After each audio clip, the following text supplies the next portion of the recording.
Assalamualaikum warahmatullahi wabarakatuh. Salam dan bahagia. Perkenalkan, nama saya Pipin Ramadhani dengan NIM 2019016047, Prodi Pendidikan IPA, dan saya berasal dari kelas IPA 4A.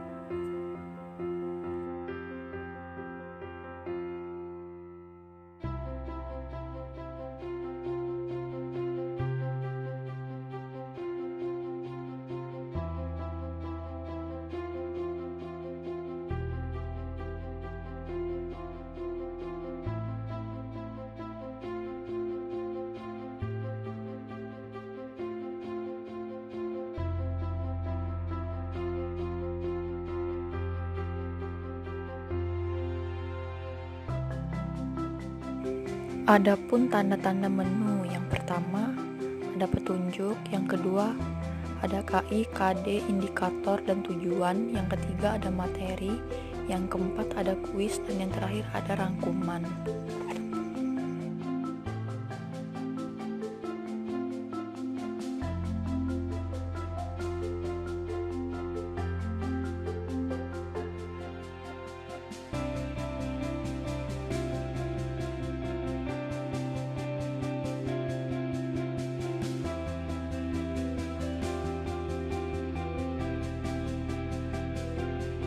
Adapun petunjuknya seperti yang pertama, LKPD dapat dibuka menggunakan laptop atau komputer dengan program PowerPoint versi 2007 ke atas.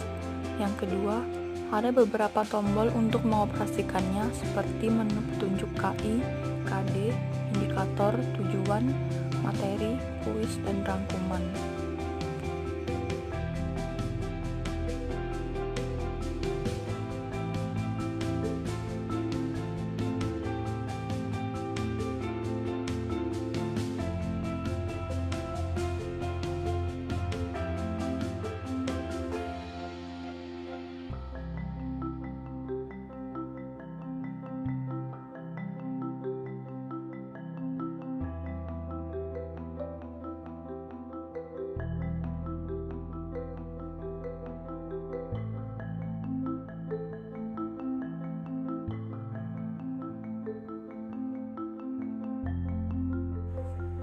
Jadi di sini kita akan memasuki KI dan KD.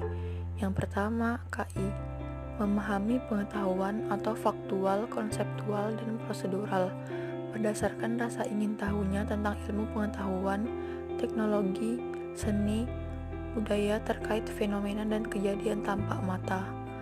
KD, menunjukkan perilaku ilmiah, memiliki rasa ingin tahu, objektif, jujur, teliti, cermat, tekun, hati-hati, bertanggung jawab, terbuka, kritis, inovatif, dan peduli lingkungan dalam aktivitas sehari-hari sebagai wujud implementasi sikap dalam melakukan pengamatan, percobaan, dan berdiskusi.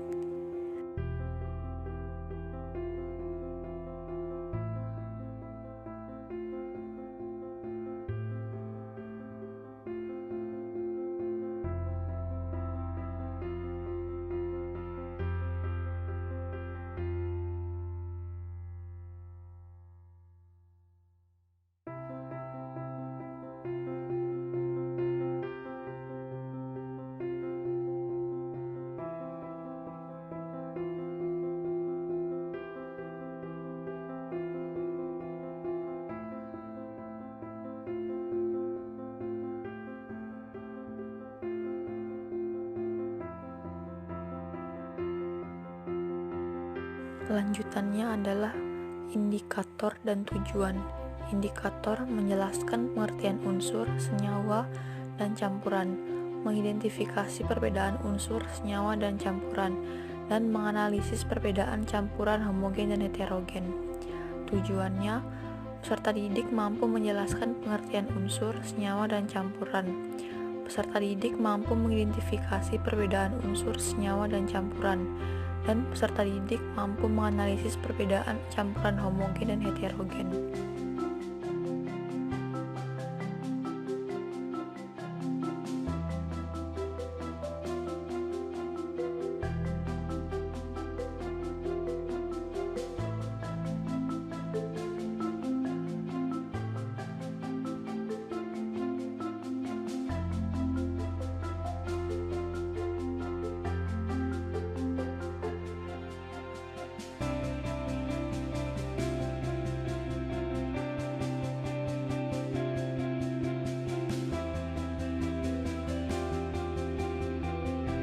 di sini akan memasuki materi.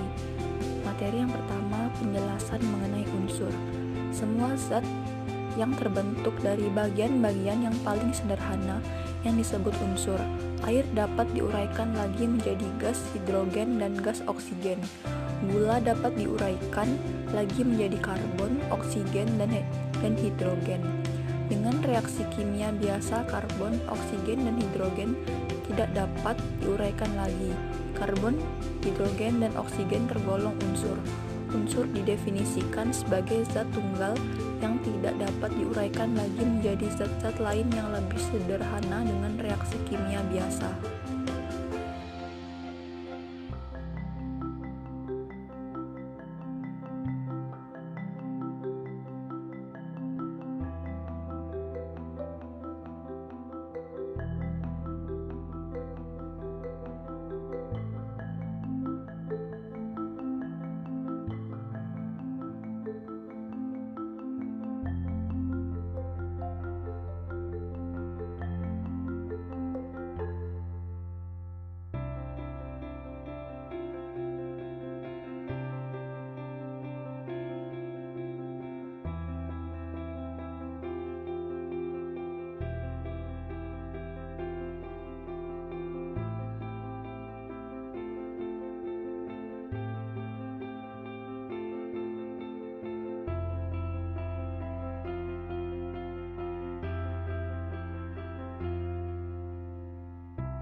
Adapun sifat-sifat unsur logam, yang pertama berwujud padat pada suhu kamar 25 derajat Celcius. Yang kedua dapat menghantarkan arus listrik mengkilap. Yang ketiga dapat ditempa dan dibentuk memiliki titik didih dan titik leleh yang tertinggi.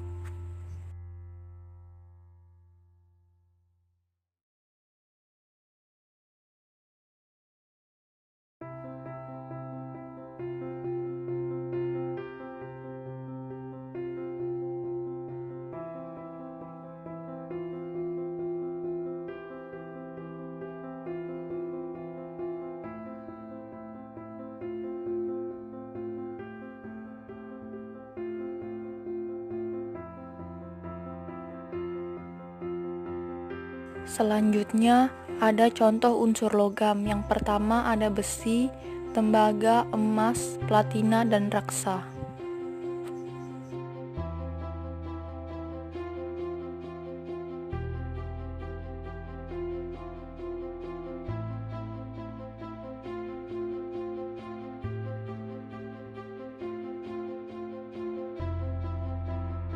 Selanjutnya ada sifat-sifat unsur non-logam. Yang pertama, ada yang berwujud padat, cair, maupun gas. Yang kedua, tidak dapat menghantarkan arus listrik. Yang ketiga, tidak mengkilap. Yang keempat, tidak dapat ditempa dan dibentuk. Yang kelima, memiliki titik didih dan titik leleh yang rendah.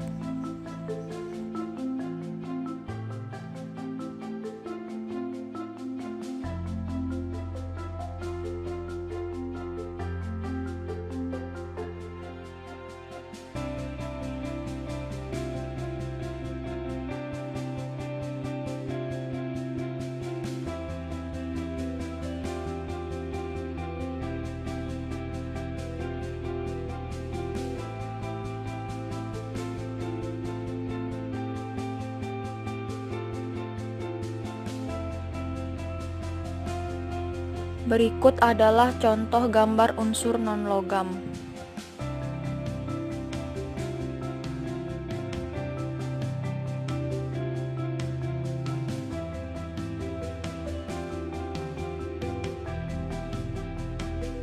Selanjutnya penjelasan mengenai senyawa. Senyawa adalah zat tunggal yang terdiri dari dua unsur atau lebih yang dapat diuraikan ke dalam bentuk yang lebih sederhana melalui reaksi kimia. Sebagian besar zat tunggal yang biasa kita temukan sehari-hari merupakan bentuk dari senyawa, seperti air, garam, gula, pasir, dan lain-lain. Jika memanaskan gula dengan panas yang tinggi, gula akan menjadi karbon dan uap air. dan air yang kita peroleh akan terurai menjadi hidrogen dan oksigen melalui reaksi kimia lain. Dengan demikian, air dan gula merupakan suatu senyawa karena terdiri dari beberapa unsur.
Contoh dari senyawa adalah garam dapur atau dikenal sebagai garam meja yang tersusun atas unsur klor dan natrium. Garam ini memiliki sifat yang sangat berbeda dengan sifat-sifat unsur penyusunnya.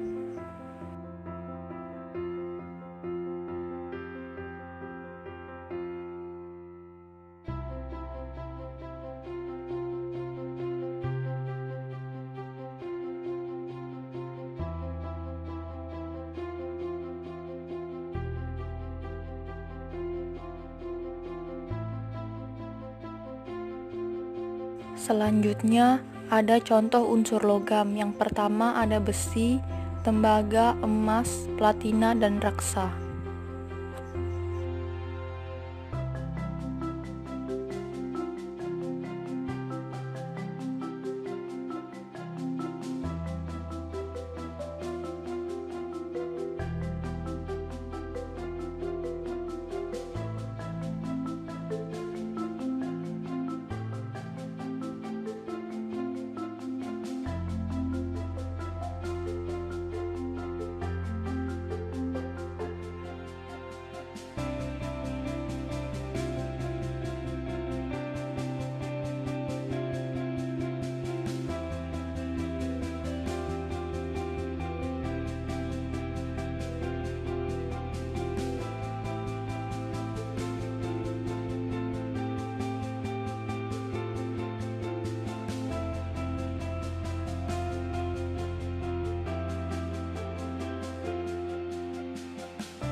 Selanjutnya, pengertian campuran.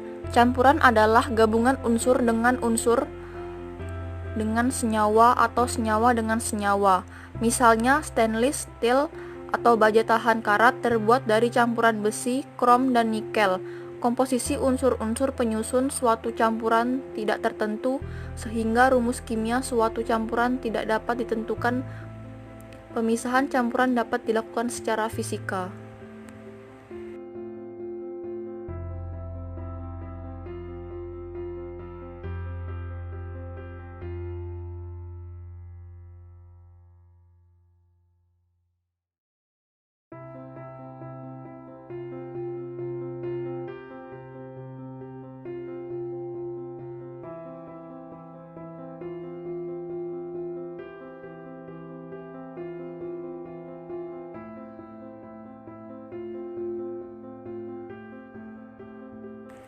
Adapun jenis-jenis campuran. Yang pertama, campuran homogen.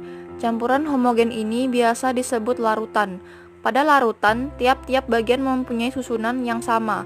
Jadi di dalam larutan, sirup tersebut terdapat dua penyusun larutan, yakni air dan gula. Air disebut pelarut, sedangkan gula disebut zat terlarut.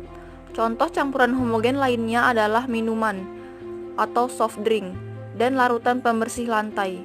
Dan yang kedua ada campuran heterogen.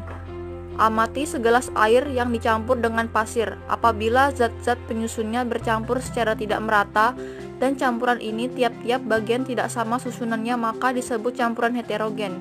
Contoh campuran heterogen yang lain adalah air kopi atau bentuk cair dan campuran tepung dengan air atau bentuk padat.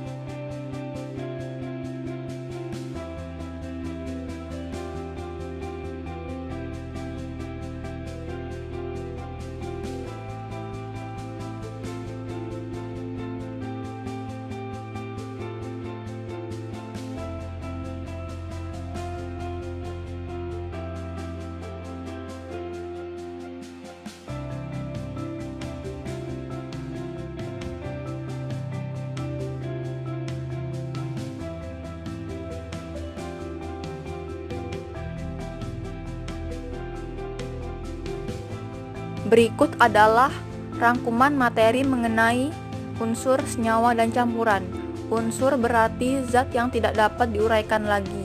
Senyawa yaitu gabungan dua atau lebih unsur berbeda, dan campuran gabungan dua atau lebih zat berbeda, bisa senyawa dengan senyawa, senyawa dengan unsur, atau unsur dengan senyawa.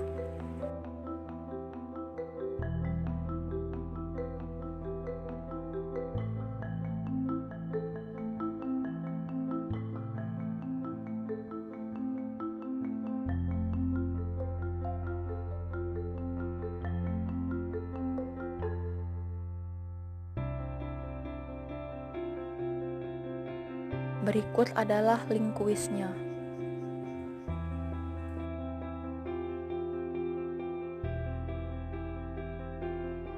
Sekian penjelasan materi dari saya mengenai unsur, senyawa, dan campuran.